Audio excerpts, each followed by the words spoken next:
I know you're familiar with American motorcycles, but what we have for you today are some of the rarest American motorcycles.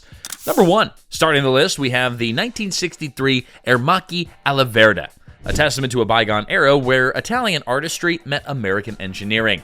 Ermacchi, an Italian manufacturer, teamed up with Harley-Davidson, resulting in a motorcycle that was anything but conventional. At its heart was a slanted, air-cooled single-cylinder engine with overhead valves, delivering 19 horsepower from its 250cc displacement.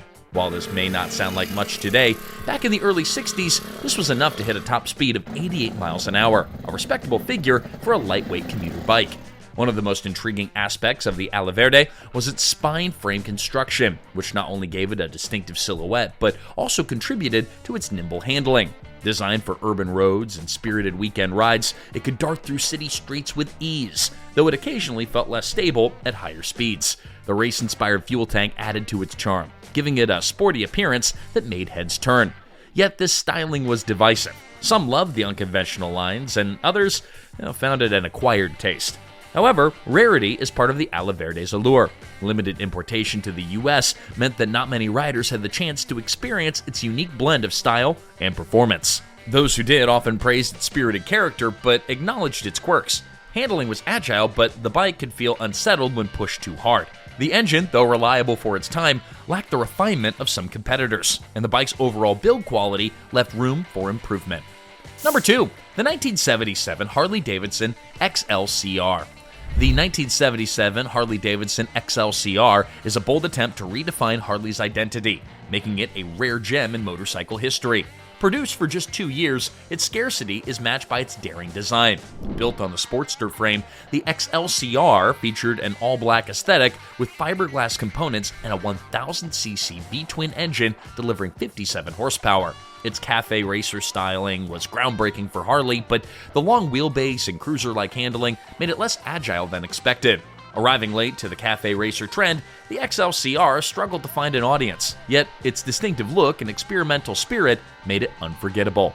Number 3, the 1983 Buell Rarest 1200. Eric Buell, the mad genius behind this bike, wasn't just a regular engineer, he's a guy who looked at the Harley engines and thought, hey look, these are great, but what if we slapped one into a sport bike? And the result? A handcrafted machine that combines the soul of an all-American cruiser with the agility of a racer.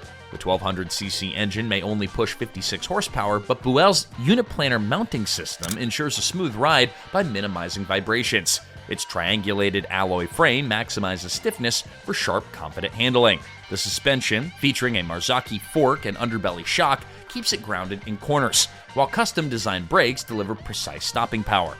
Originally priced at $14,395, it wasn't just a bike, but a rare piece of engineering art. And today, it's a unique blend of American muscle and agility that makes it a collector's item and a standout in motorcycle history. Number 4, the 1990 Harley-Davidson Road King. This bike has been the poster child for touring motorcycles since it rolled off the production line in the mid-1990s. It's got the classic Harley silhouette with its headlamp nacelle and enough chrome to blind anyone that was stuck in traffic behind you. And let's not forget those spacious saddlebags. You could probably fit an entire week's worth of questionable road trip snacks all in there. The Road King was also powered by a Milwaukee 8 engine, either the 107 or 114 cubic inch version, churning out about 87 horsepower. Number 5, the 1952 Excelsior Talisman Twin. The year is 1952, and the Excelsior Talisman Twin rolls out. A motorcycle that's part engineering marvel and part mechanical mischief maker. It stayed in production until 1960, but even then, it's as rare as finding a jukebox in perfect working order at a thrift store. Now, this bike is the kind of gem that you didn't know that you needed to know about. Now, this wasn't just any 250cc twin-cylinder two-stroke engine. No. This was Excelsior flexing their engineering chops. It became equipped with a 5-bearing crankshaft and a 180-degree orientation for smooth-as-butter torque delivery. Translation? It purred like a kitten with maybe a bit of an attitude. It could hit speeds of 60 miles an hour, which back then was like warp speed for something that wasn't a car. The bike came with rear suspension. Not groundbreaking now, sure, but back then, revolutionary. It started with a plunger suspension frame, but got a glow-up to a swinging arm frame by 1954. Toss in an undamped telescopic front fork, and you've got a ride that unexpectedly is comfortable for its era. The exhaust system? Siamese, because why settle for ordinary when you can go full quirky? Number 6. The 1925 Bro Superior SS100 is a legendary motorcycle with only 69 units ever made. Each bike was custom built, tailored to the buyer's specifications, making it a symbol of exclusivity. Powered by a 997cc V-twin engine producing 102 horsepower, it reached an impressive 100 miles an hour, a remarkable feat in its time.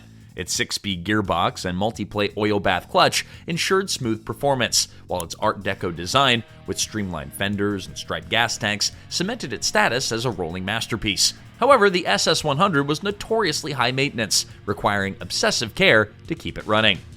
Number 7. The 1950 Vincent Black Lightning. Produced between 1948 and 52, fewer than 36 units rolled off the assembly line.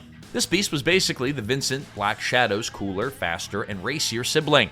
Think of it like the rebel twin who skips family dinners because it's too busy breaking land speed records. The Black Lightning shed weight like it had a photo shoot coming up. Magnesium alloy parts, aluminum mud guards, and a solo seat that trimmed the fat down to just 380 pounds. That's featherlight in the motorcycle world. And under the hood, just a 998cc air-cooled V-twin engine. Yeah, no big deal. But this wasn't your regular engine. It was hopped up with enough upgrades to produce 70 horsepower, pushing the bike to an eye-watering top speed of 150 miles an hour. Back in the 50s, that was the motorcycle equivalent of warp speed. The Black Lightning was designed with racing in mind. Rear set foot controls and special racing tires, they weren't just for show. This bike lived for the track, and it dominated until production ceased in 1952, leaving only 31 units in existence. That's right, 31. You have better odds of finding Bigfoot than stumbling across one of these in someone's garage. Number 8. The 1965 Harley-Davidson Electra Glide. 1965 was a big year for Harley. They said goodbye to the panhead engine and rolled out the shovel head, like a rock band dropping its greatest hits album and then immediately announcing their next big tour.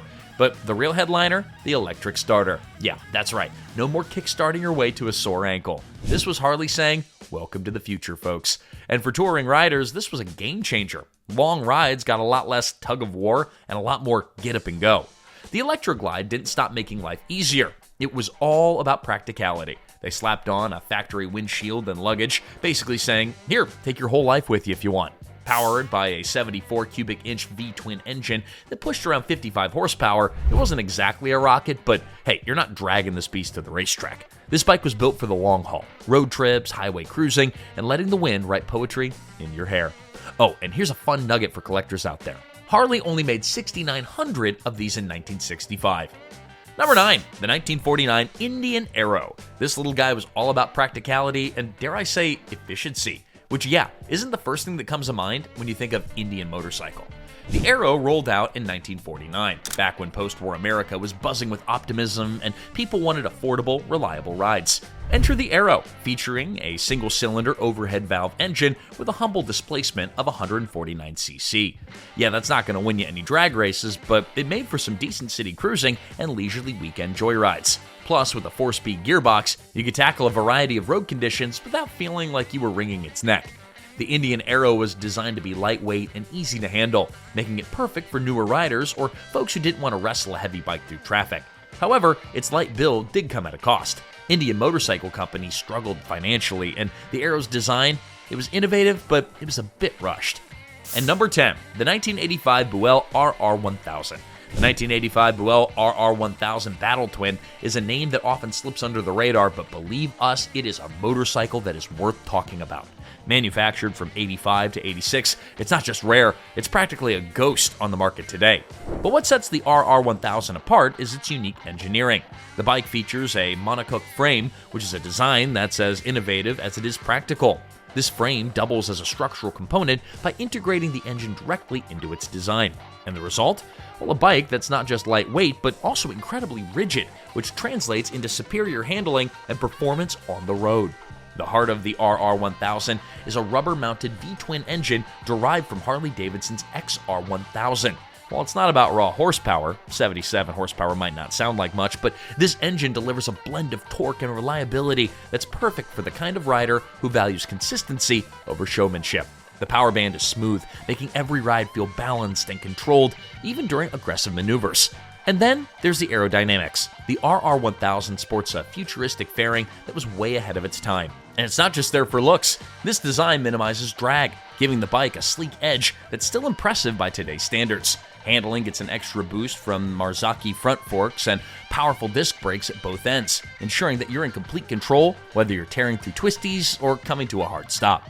So which rare motorcycle left you in awe? Drop your thoughts in the comments, and hey, don't forget to like, share, and subscribe.